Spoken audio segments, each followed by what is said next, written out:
Remember, although there's lots of copycat channels out there ripping me off, there's only one DEADBUG. So get the real deal.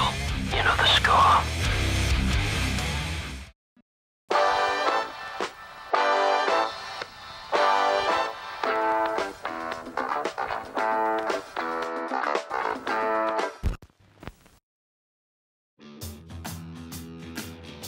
(1970s) Great Britain. Although the 70s couldn't compare to the swinging 60s, it was attempting to give it a run for its money. But the great in Britain was beginning to slip. Massive union strikes, electricity blackouts not seen since World War II, domestic abuse, racial tensions, the RIA. But hell, at least they had good weather. Where there is discord, may we bring harmony. But still, there was a new freedom in the air that lacked in the stodgy 60s. Women were pushing for their rights, and teens were just up and leaving their homes in droves, tired of the militant parental rules that had locked them down. And every time a parent phoned and said their kid was missing, the police just filed it under who cares. After all, this was the era of self-discovery. And it was during this tumultuous time that one of the country's most infamous crimes was happening right under everyone's noses.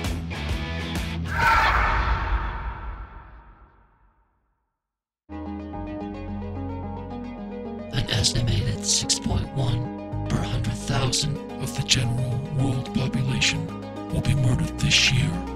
What makes a killer? Is it a trait that we all share as sentient beings? Or is it something unique to the individual? Brought on by nurturing inner rage. We live in a time where lies and manipulation are the dueling blades of the day, where life is cheap, a commodity. Welcome to DEADBUG's Diagnosis to Murder with your host, DEADBUG, with co-host, forensic psychiatrist Dr. Sohom.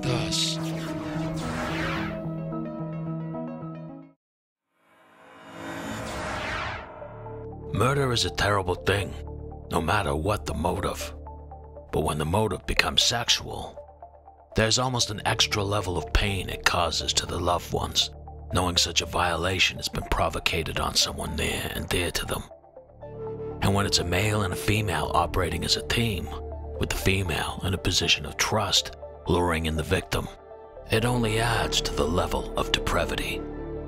On this episode of Diagnosis to Murder, with the assistance of my esteemed co-host, forensic psychiatrist Dr. Sohom, we will review, then analyze the case of Fred and Rose West, a couple whose depravity knew no boundaries, not only torturing, raping, and murdering strangers, but eventually focusing that evil upon their own children.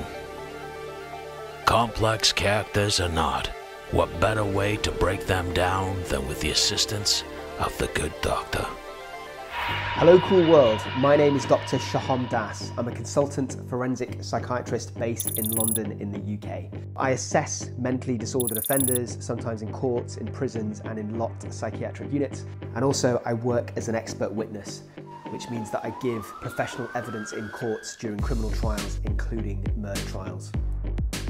If you're interested in this kind of area, you should definitely go and check out my YouTube channel, Psychiatrist Sohom. I dissect a smorgasbord of topics related to criminality and mental illness and the crossover between the two.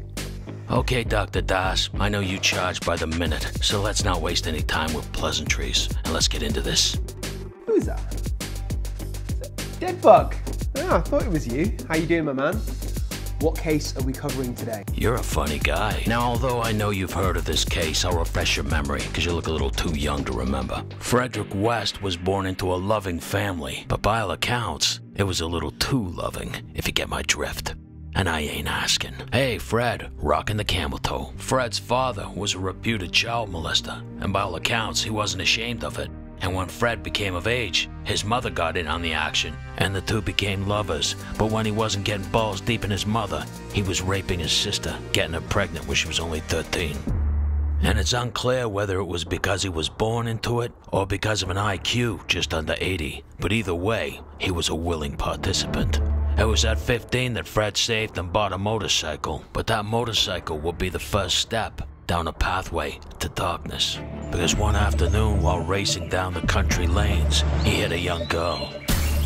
And although it hasn't been recorded what happened to the girl, West was seriously injured, with his once good looks smashed to a pulp and a head injury that left him with permanent brain damage, with his limb almost torn off, leaving him a semi-leg mental.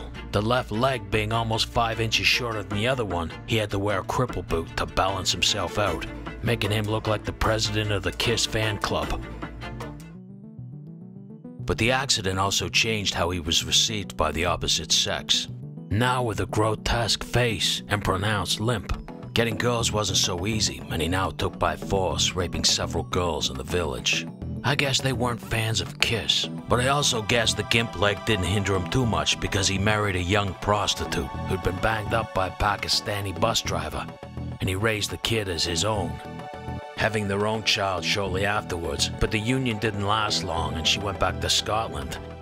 After several failed attempts to reconcile, Fred eventually murdered the young woman along with her illegitimate child, but not before he murdered his nanny, Anne McFall, along with her 8-month unborn child he'd fathered.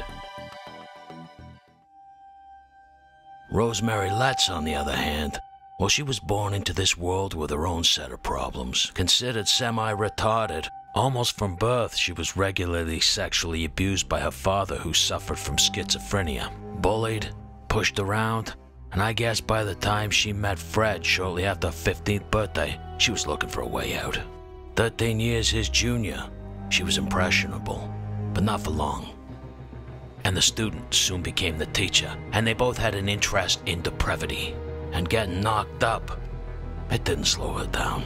And that depravity involved cruising for young girls, raping them, torturing them, and then killing them. And when that didn't feed their hunger, they opened a rooming house so they could get a steady supply of meat, with Fred prostituting out his wife to the West Indian community to supplement his meager income. And he drilled a hole in his wall and watched while half the community drilled her. And they had 8 kids born into a torturous life. 5 were Fred's, 3 were from Rose's clients. Can you guess which ones? And eventually Fred and Rose turned the depravity on them. It seemed half the town knew that there were bodies buried in the couple's backyard. They only had to wait till the cops caught on. And when their daughter Heather went missing, it wasn't long before the cops showed up with diggers at their door. But Fred wasn't one to take responsibility and took his life before the trial, leaving Rose holding the bag.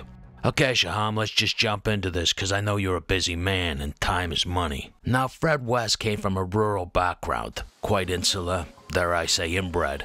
Wide open spaces meant he had freedom, but it also was a brutal landscape. He regularly watched his mother clubbing to death rabbits, shooting rats, he even enjoyed bestiality. What sort of person would this have made him? So, in terms of him living in a rural area in the countryside, I suppose you could at a stretch argue that that might have affected his social skills to a degree, less people to interact with.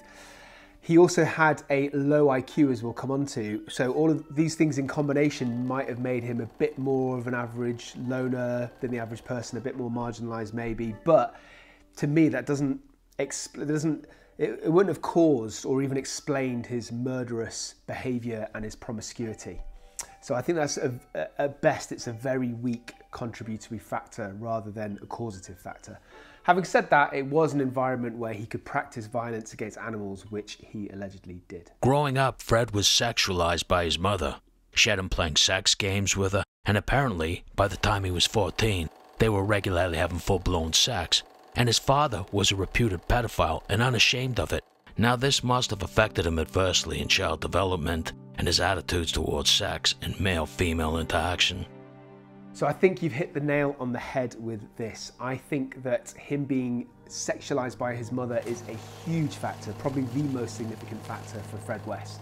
Because when you go through experiences like that, when you're being, sexually abused by your own parents, in your head, you're conflating affection, love, and sex.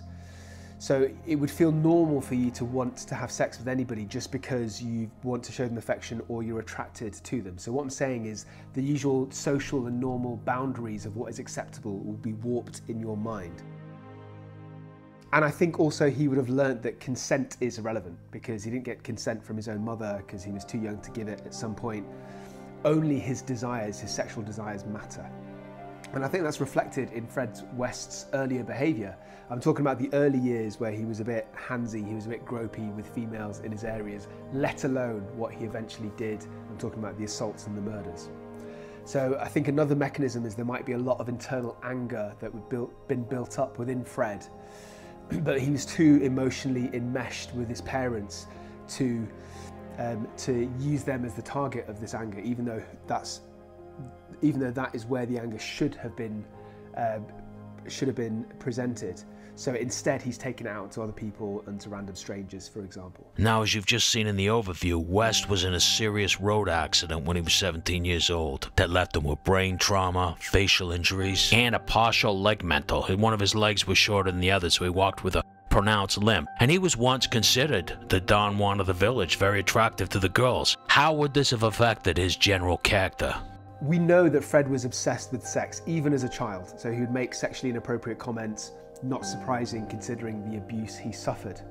We also know that he was relatively charming, he was good looking, so what I'm saying is potentially he had the tools to be successful in the romantic field. Then he has this motorbike accident, he loses his looks, which could be one of the factors to make him even more forceful and entitled sexually. So I don't think it caused it, I think it was already there, but it might have accelerated the process. Or he might just have thought, hey, I'm ugly now, I got a gimp leg, I'm wearing a kiss boot, and I'm in no mood for romance. But the average person who's ugly doesn't feel criminogenic, isn't entitled to sex. So again, I think it is because of his background of sexual abuse that all of this happened. The head injury, the uglification because the accident, the low IQ, these are just small contributory factors. West's first marriage was to a prostitute named Rena Costello, who by chance he eventually went and murdered. Now, being married to a hooker, did this shape his views in the future of women? Or were these views already well established, almost a Madonna and a whore thing? So for me, when I'm talking about his first marriage to a sex worker, I think he already at that point in his life saw women as objects, as things to just fulfill his sexual desires. I say this because his experiences of sexual abuse happened to him when he was much younger, and as I said before, his behaviour already showed since he was a child that he had very warped sexual boundaries. So again, I think he conflated affection, love and sex together even before this marriage. So in his head, all of affection and all of attraction is kind of tied up into sex, possibly even rough sex. So that's how he conceptualizes the whole thing. It's documented that this Rena was the only woman that Fred couldn't control. Fred was very much manipulative, so he was very good at exploiting other people, including his first wife. I mention these things because they are typical traits of a psychopath. Rose West had a similar troubled upbringing to Fred. She was sexually abused early on by her father, and her father would let the uncle have a go. And she continued to have sex with her father even when she was married to Fred, and Fred would watch and apparently jerk off watching him. So what's the buzz here, Doc? What are these two individuals getting out of these behavioral patterns? Was it just depraved sex? Or did it all come down to the similar abuse that they'd suffered and a kinship related to that abuse? So when we think about Rose's background experiences and them being very similar to Fred's, it's not a coincidence, I don't think. Well, it's a coincidence they found each other, but it's not a coincidence that their behaviour escalated and they broke all these taboos and boundaries. So I think they would have bonded to a degree over their shared experience. Because think about it this way, surely they both must have had many potential romantic partners before they met each other, especially Fred. Well, she was only 15 when she met Fred, and I know there was the dad and her uncle, but I'm not sure if there's any record of her being promiscuous. But they didn't sort of click or go into this world of torturing and of abusing and killing other people until they met each other. So I imagine they must have given off this kind of disturbed, depraved vibe to each other, both in terms of their moral sort of compass and sexually. And I think they must have been attracted to that part of each other's personality as well as being attracted to each other physically. So I don't know whether Fred and Rest ever discussed their previous upbringing, if they ever talked about the abuse they suffered, but I still think they definitely would have felt some kind of like connection or some kind of kinship, even if it was subconscious. And I would just stress that it's very, very unusual for two people of this kind of similar background to actually meet each other. Now, Doc, as you know from the notes that I sent you, Rose was semi-retarded. Now, some people might not like me saying that, but that's her classification at the time. And Fred had an IQ of 80, and experts say that was being generous. Now, would this condition have in any way hindered a moral compass that most of us would have? I think there is a connection, but I think it's a loose connection between having a low IQ and offending, especially violently. Well, you think it would be strong, because to adhere to any written or unwritten rules of morality, you have to fully understand them. So people with a low IQ, often they don't understand or they don't care about social norms or boundaries or the law. And on top of that, they might feel inferior because they're just not as intelligent, they're not as sharp as people around them, they won't get jokes, they might be the butt of people's jokes. And so sometimes they harness this anger and they lash out in the only way they know how, which is violence. So just to be crystal clear, I'm not saying that low IQ in itself would damage one's moral compass, but I think, as in this case of Fred and Rose, on the background of being abused, it could warp it. West murdered his 18-year-old nanny, Ann McFall, in 1967, who was 8 months pregnant with his baby, and this is while he was still with Rena. Stabbing her to death, cutting her up, putting her in a suitcase, and taking her out and burying her in a field somewhere. Now, he would later describe her as the love of his life. Would he have killed again unless he met Rose? I mean, it's a degree of speculation, but I'm fairly confident that Fred would have killed again even if he hadn't met Rose. Because he did just so many killings for so little provocation or reason, or just because, impulsively on a sexual whim.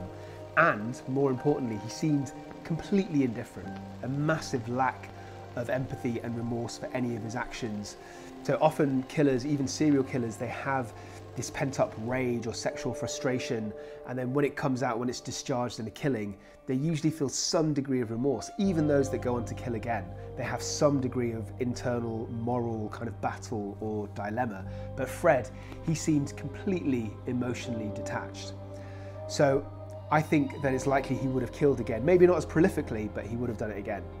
Another massive factor we've not talked about is that they kind of got away with it. So there was very legal consequences of the actions. So I think by constantly getting away with it, that would have emboldened them both to continue with this debauched behavior. Now I want to talk a bit about the power balance between Fred and Rose. When they met, she was 15 and impressionable, but do you think as she found herself and got more confident, this would have shifted in her favor? And do you think any of this relationship would have been shaped by the relationship and the dynamics between him and his mother? In terms of the power balance of couples, it very much depends on the couple. So who's got the dominating personality, who's got the charm, versus who's like the naturally passive one. So that's kind of ingrained in your personality. The one thing I would say is that the power dynamic is very rare for it to change over time.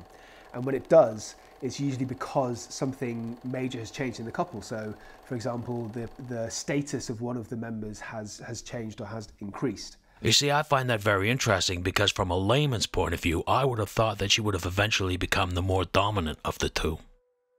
What I think happens is that often the dynamic within a couple is within a partnership is kind of copied or modeled from what happened with their parents.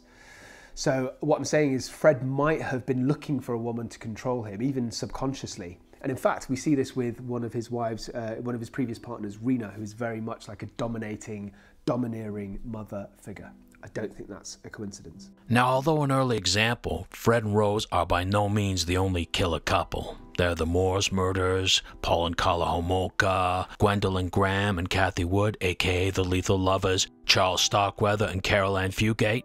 Is there a common trait or a link that all of these deadly duos share? Common traits within the duos? Well, yeah, there are similar traits. There's, massive lack of empathy, low tolerance to frustration, low threshold to like discharge violence, lack of remorse, being impulsive, being callous. But I would argue that that's kind of present for all killers or all violent people, not necessarily just the couple. So what I'm saying is that's more to do with the killing rather than the dynamism between the couples. What I think more interesting is the relationship, the dynamic. So I think that most individuals must know on some level that their innermost murderous impulses are socially unacceptable, right? So if they finally find a romantic partner who shares their very kind of loose morals and their bloodlust, then firstly, that's extremely rare. Especially back in the day, we're talking in a day before the internet, before you have all these like disturbed forums, like for example, internet forums where you can find other people with a similar mindset on the internet. back in those days, back in my day, they had to literally rely on people they bumped into in the local community. So the chances of two people with that kind of same perverse outlook meeting is very, very low. So I'm sure they would have all connected with their various partners. Now, the fact that there's so little empathy shown to the victims, i.e. they tortured them and slowly killed them, does that, and I'm bringing it back to this, but does it come down to IQ? I don't think it's really that much to do with the IQ. I've got to be honest with you, DEADBUG. As I said before, I think that's maybe a weak causative or contributory factor, I should say. I think it's much more likely to be connected to them both being victims of abuse themselves within their childhood. So as I said, low IQ, maybe struggle to understand some social norms, maybe lack cognitive empathy, but being the victim of abuse is by far a more important characteristic. Now, Cromwell Street, where they lived and the majority of their crimes took place, they had a torture chamber in the basement with peepholes in the bedroom and the toilets as well, with Fred turning the house into a brothel, prostituting Rose out while he videoed it and got off from it. Who would have gained the most from this? Did fear play any part in this union, or was it equally rewarding? Who benefited more? It's quite hard to answer that question because there's so many mixed up and confused emotions. So it's hard to say who gained more. The whole reward system is warped between the two of these compared to normal humans. As I was saying before, the way they view sex, emotion, affection is just twisted, it's just warped. So I think they both benefited in their own depraved way. I think they both benefited financially if they used the place as a brothel. What were the motivating factors? I absolutely think pure lust and debauchery is part of it, as well as coupled with a lack of understanding of sexual boundaries from the abuse. But also another element that often gets forgotten is maybe there was an element of fear towards each other because they were so quick to discharge violence and they were so callously and so effortlessly killing other people that I'm sure to a degree each one of them must have realised there's a potential for them to be the next victim of their partner. So to prevent that, they would have to match their partner's murderous acts. So I'm not saying they didn't enjoy it, I think they did enjoy it, but they almost couldn't give up that level of deprivation of murder because if they did, they might be seen weak by their partner and they might be the next victim. Dun, dun, dun. By the 80s, Fred and Rose had stopped killing for 7 years, with the exception of the daughter Heather, who they killed in '87, because she was effectively having a nervous breakdown and telling anyone who'd listen of the abuse. So they killed her to shut her up. Now, was this a latency period? Or do you think the couple had effectively stopped killing? For me, I would have thought they just stopped killing. So in terms of the latency period, I think there's a couple of possibilities. I mean, one, dare I say it, this is a bit unpalatable, but it's very possibly true, is there could have been far more killings within that interim period, but we, the public, just don't know about them. Or it's feasible they could have had a latency period. I mean, the killings were relatively impulsive, they were relatively opportunistic, so perhaps they just didn't find a suitable victim within that period. Or another alternative would be that their sexual deviancy was, their urges were fulfilled by all the other things they were doing, the orgies, etc. So that could have like contained their bloodlust for a few years until it resurfaced. As you know, Fred West killed himself in prison, effectively ending us ever really finding out the whole story of what happened in these crimes. Was this in line of him refusing to take ownership of his own actions and the repercussions of those actions? Because it seems to be a general running theme in his life. I think it was just the reality of his future setting in. So it took a while for it to absorb his psyche. So he finally understood the lack of freedom that he'll have in prison, obviously, but probably more than that, he would have been victimized, he'd have been targeted by other prisoners because of what he did. So he's probably facing a lifetime threat or violence. Plus, on top of all of that, we know he's got these inbuilt deep sexual perversions and he obviously can no longer fulfill them now he's in prison. So I think he's just looking at a bleak, boring life where he's never going to leave prison, might be beaten up, and he just thought, you know what, I ain't into that, let's end it, fam. With Fred gone, it was Rose alone who took the wrath of society. But it was during the trial, while continuing to say that it was all Fred, and that she was abused and also a victim, that it was in direct contrast to her behavior, which was quite cold, indignant, and several times during the trial she mocked the victims. Now, could this have been down to the simple fact that she was a simpleton, and that there were no malice of intent of her actions? Rose's lack of emotion, I think low IQ probably contributed to it, but I think she just generally had this huge lack of empathy or concern about any other individuals. And again, I know I keep repeating myself, but it goes back to her childhood. She was, apart from the abuse, she was never taught appropriate social behaviour. She never learnt how to develop empathy. She never experienced affection, love, support, concern from her parents. And when she did get affection, it was in a very warped form of sexual abuse in itself. So yeah, so I think those things, her upbringing and her lack of development of normal morality, is more relevant than her low IQ. Now this is my final question, Doctor, because I know the meter's running and you probably got to go out with your buddies and have one of those chai lattes in a glass mug. But in closing, was this couple the perfect storm? A folie à deux, as they say? That's French in case you're wondering, deux means two. But would this couple have gone on to kill again separately? Okay, sorry to get technical on your podcast, DEADBUG, but I'm afraid I do have an issue with this term folie à deux. Punk ass? Jesus, that's a bit unprofessional. So folie à deux is often misunderstood. It's a very rare psychiatric diagnosis, and it's a shared psychosis.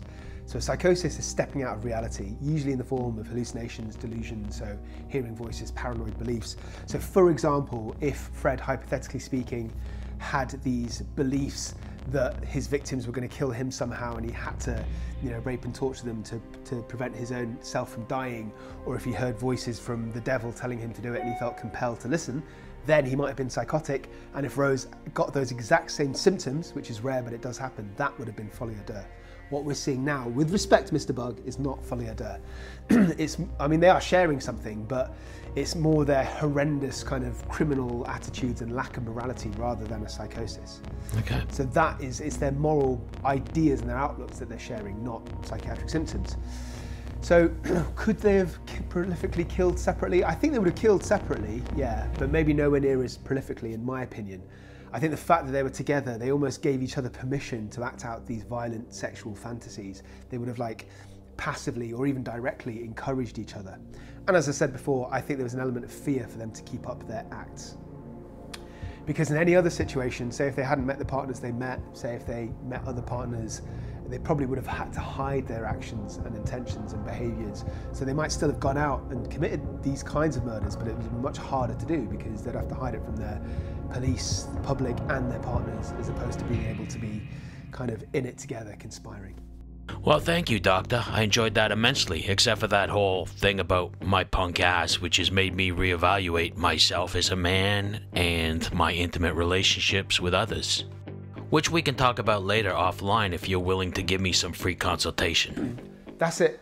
That's my thoughts on the West. Hope you find that educational and enjoyable. Go chickadee check out my videos on my YouTube channel, The Psych for Sore Minds. In terms of recent videos, I've done an analysis of Alex Belfield, huge case in the UK. You probably know what I'm talking about if you're from here. And I've done a video exploring the mindset of incels, involuntary celibates, plus some of the mass murders that they've inspired. Just a quick shout out to my homeboy DEADBUG. Thank you again for the opportunity for a collaboration. Love your work, love your editing. Let's do it again sometime. Until next time, peace, stay euthymic, and do not forget, I love you. Once again, I would like to thank the doctor for sparing us his expensive time, and please go check out his channel. And this, of course, now will be a regular series. If there's things you'd like us to cover, please bring it up. And until then, this is DEADBUG's punk ass saying I'm out of here. And we'll see you on the next episode of Diagnosis to Murder.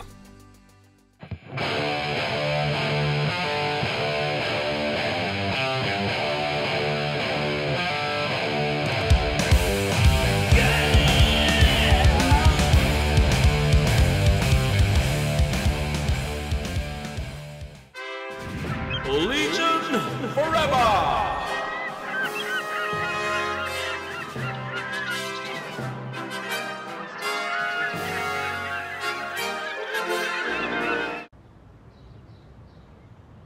That book says no more.